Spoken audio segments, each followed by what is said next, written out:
Hello everyone, in this video I will guide you how you can duplicate any document like quotation, purchase order, order confirmation and send it to another buyer.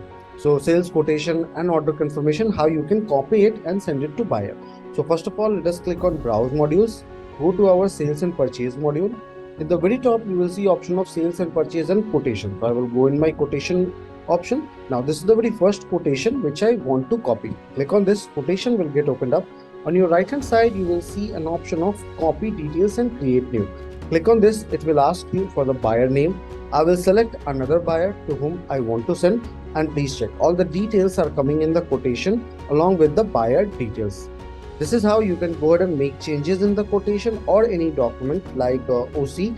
Go below, click on save and send, and the new quotation will be created. Please check, once I clicked on save and send, a new quotation got created. So this is how you can copy it. I hope this video will be helpful to you in order to copy the document. Have a good day ahead.